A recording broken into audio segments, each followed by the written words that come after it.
snow came early to the island of Sodor. It was heavier than usual. Most engines hate snow.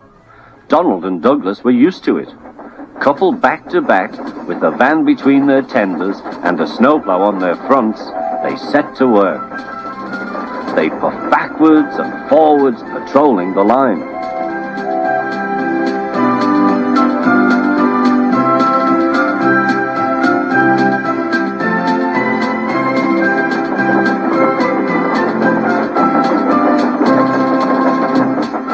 Generally, the snow slipped away easily, but sometimes they found deeper drifts.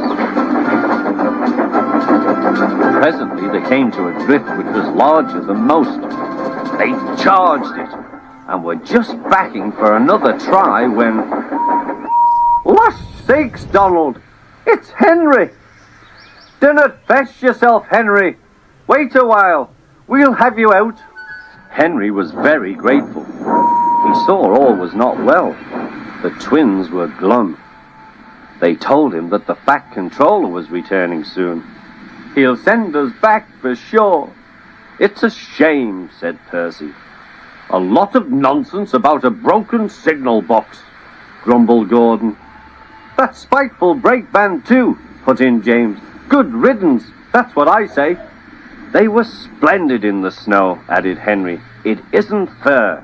They all agreed that something must be done, but none knew what. Percy decided to talk to Edward about it. "What you need," said Edward, "is a deputation." He explained what that was. Percy ran back quickly. "Edward says we need a deputation." "Of course," said Gordon. "The question is, what is a desperation?" asked Henry. "It's when engines tell the Fat Controller something's wrong," said Percy. "Did you say tell the Fat Controller?" asked Duck thoughtfully. There was a long silence.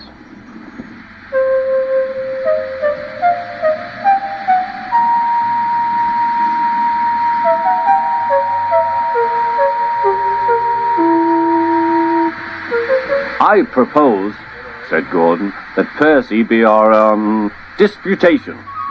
"Hi!" squeaked Percy. "I can't." "Rubbish, Percy," said Henry. "It's easy." "That's settled then," said Gordon. Poor Percy wished it wasn't. "Hello, Percy. It's nice to be back." Percy jumped. Yes, sir. Please, sir." "You look nervous, Percy. What's the matter?" "Please, sir, they've made me a desperation, sir. To speak to you, sir. I don't like it, sir." The Fat Controller pondered. "Do you mean a deputation, Percy?" "Yes, sir, please, sir. It's Donald and Douglas, sir. They say, sir, that if you send them away, sir, they'll be turned into scrap, sir." "That would be dreadful, sir. Please, sir, don't send them away." "Thank you, Percy. That will do." Later, the Fat Controller spoke to the engines. "I had a deputation. I understand your feelings, but I do not approve of interference." He paused impressively. "Donald and Douglas, I hear that your work in the snow was good. You shall have a new coat of paint." The twins were surprised. "Thank you, sir." "But your names will be painted on you. We'll have no more mistakes." "Thank you, sir. Does this mean that the both of us..." The Fat Controller smiled. "It means..." But the rest of his speech was drowned in a delighted chorus of cheers and whistles. The twins were here to stay.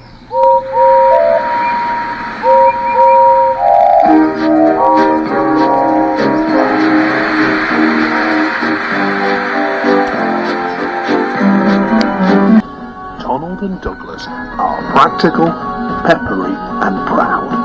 They can tackle any job given to them, and always do so without complaint. And it's for that reason that the Fat Controller never regretted his decision to keep numbers 9 and 10 on his railway.